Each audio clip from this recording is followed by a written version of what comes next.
नमस्कार, मैं विश्वास राय पुनः स्वागत करता हूं टारगेट विद विश्वास राय चैनल में। आज हम टेट के, चाहे वो सी टेट हो, यूपी टेट हो या अदर स्टेट के जो अध्यापक पात्रता परीक्षा हैं, उसमें बहुत ही महत्वपूर्ण चैप्टर जो अधिगम अयोग्यता, निर्योग्यता या अधिगम अक्षमता जिसे आप कहते हैं, ये एक ऐसी चीज है जो 1963 में सैमुअल किर्क ने इसे सर्वप्रथम खोजा था। 1963 में इस शब्द का प्रयोग सैमुअल किर्क ने किया था और ये बच्चों को सीखने में कठिनाई देते हैं। और ये कौन कौन से हैं और इन्हें किस नाम से पुकारा जाता है, आइए बिना देर किए बोर्ड पे आते हैं। लिखने संबंधी समस्या यदि आपको दे देता है, बी को डी, 6 को 9, इस तरह से पलट के बच्चा लिख रहा है, जैसे वो एल लिखना चाहता है ऐसे एल लिख दे रहा है, तो उसे जो रोग है, यानी आप रोग नहीं कह सकते कि ऐसा नहीं है कि दवा से ठीक होगा। अगर अध्यापक सीधा उस पठार को रोकना चाहेगा तो रोक ले जाएगा। यानी लिखने संबंधी समस्या का जो विकार होता है उसे हम डिस्ग्राफिया कहते हैं, उसे हम डिस्ग्राफिया। वहीं पे जो पढ़ने संबंधी समस्या है, बच्चों से आपको आप कहता है, बट को पुट कहता है, न्यूक्लियर को अनक्लियर कहता है, वाज को सा कहता है, इस तरीके से यदि वो समस्या में है तो उसे डिसलेक्सिया रोग हुआ है। यानी डिसलेक्सिया यानी ऐसे अधिगम अक्षमता को हम डिसलेक्सिया कहते हैं। ऐसे हम रोक सब नहीं ले सकते, ऐसे अधिगम अक्षमता को हम डिसलेक्सिया कहते हैं। जो मोटर स्किल है, जो गतिक कौशल है, अगर ये शब्द है गतिक कौशल में बोलना, चलना, पढ़ना, लिखना, अगर गतिक कौशल देता है, बोलने, चलने, पढ़ने, लिखने में यदि कोई समस्या उसे आ रही है तो याद रखिएगा उसे डिस्प्रैक्सिया अधिगम अक्षमता है।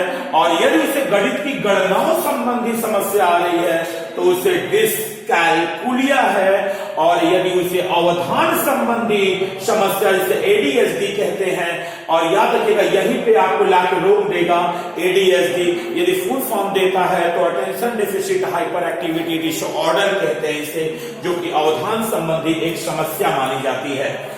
अगर आपसे कहता है भाषा संबंधी विकृति, तो याद रखिएगा भाषा संबंधी विकृति यानी वो अपने विचार व्यक्त नहीं कर पाता, संप्रेषण में उसे समस्या हो रही है, तो उसे हम भाषाघात या अफेजिया कहते हैं। यदि उसे विचार व्यक्त करने और संप्रेषण में कोई समस्या आ रही है तो अफेजिया या भाषाघात कहते हैं। और एक चीज और, जो जन्म से न होकर बाद में किसी चोट से मानसिक विकृति के कारण विचार व्यक्त न कर पा रहा हो, याद रखिएगा, पुनः मैं एक बार पढ़ूंगा कि जन्म से न होकर बाद में उसे किसी मस्तिष्क में चोट लग गई है जिसके कारण विचार व्यक्त नहीं कर पा रहा, संप्रेषण करने में बाधा हो रही है, तो उसे हम डिस्फेजिया कहते हैं।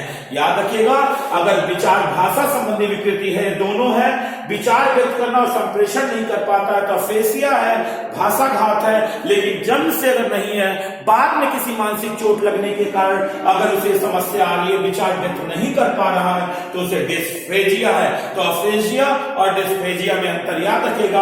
अफेजिया जन्म से है, भाषा संबंधी विकृति है, विचार व्यक्त नहीं कर पा रहा, संप्रेषण नहीं कर पा रहा। लेकिन जो डिस्फेजिया है वो जन्म से नहीं है, बाद में उसे किसी चोट के कारण उसकी मानसिक विकृति ऐसी हो गई है कि वो अपने विचार और संप्रेषण करने में बाधा उत्पन्न पा रहा है, उसे हम डिस्फेजिया कहते हैं। यानी दोनों में अंतर आप लोग समझ लीजिएगा और एग्जामिनेशन हॉल में कंफ्यूज ना होइएगा। कब आयु में वृद्धावस्था के लक्षण, यानी वो प्रोजेरिया कहलाता। आपने एक फिल्म देखी होगी पा, अमिताभ बच्चन की फिल्म थी पा, में वो इसी रोग से पीड़ित है, प्रोजेरिया रोग से, यानी अभिषेक बच्चन। यानी कम आयु में वृद्धावस्था का जो लक्षण है उसे हम प्रोजेरिया कहते हैं। स्वयं के बारे में, शारीरिक रूप के बारे में, उसे ऐसा लगता है मेरा में कोई छोटा है या कोई बड़ा है, स्वयं के बारे में, शारीरिक रूप के बारे में भ्रमित रहता है, तो उसे डिस्मॉर्फिया रोग यानी डिस्मॉर्फिया अक्षमता है। और यदि मानसिक तनाव संबंधी विकार है तो उसे हम डिस्थीनिया कहते हैं, याद रखिएगा। और यदि उसे ऊंचाई से डर लगता है तो इसको हम एक्रोफोबिया कहते हैं। यदि उसे ऊंचाई से डर लगता है तो वो एक्रोफोबिया है। आते हैं कुछ नवीन चीजों पे। समाज या समूह में जाने पर शर्मीला व्यवहार है, वैसे तो बड़ा सामान्य है, सामान्य है, कोई दिक्कत नहीं है, घर परिवार हर जगह वो ठीक ठाक है। लेकिन जो ही वो समाज में जाता है तो उसका जो व्यवहार है वो शर्मीला व्यवहार हो जाता है, उसमें सामाजिकता का अभाव पाया जाता है। ये अक्षमता ऑटिज्म कहलाती है, यह क्षमता ऑटिज्म कहलाती है। और दो बहुत ही महत्वपूर्ण है बच्चों, अगर श्रवण संबंधी विकार देता है तो आपका आंसर हो जाता है ऑडिटरी प्रोसेसिंग डिसऑर्डर। और एक चीज और पाई जाती है जो बहुत ही महत्वपूर्ण ये भी हो जाती है कि झूठ बोलने या अतिशयोक्ति की आदत होती है कुछ लोगों में, उसे हम मिथोमेनिया कहते हैं, उसे हम मिथोमेनिया कहते हैं। तो ये रहा आपका अधिगम अक्षमता। हमें पूर्ण आशा है कि आप इस बोर्ड को पूरी तरीके से देख रहे होंगे और समझ भी रहे होंगे। इसे एक एक याद कर लीजिएगा, सीधा प्रश्न आपसे टकराने वाला है एग्जामिनेशन हॉल में। तो आज के लिए केवल इतना ही, फिर धन्यवाद।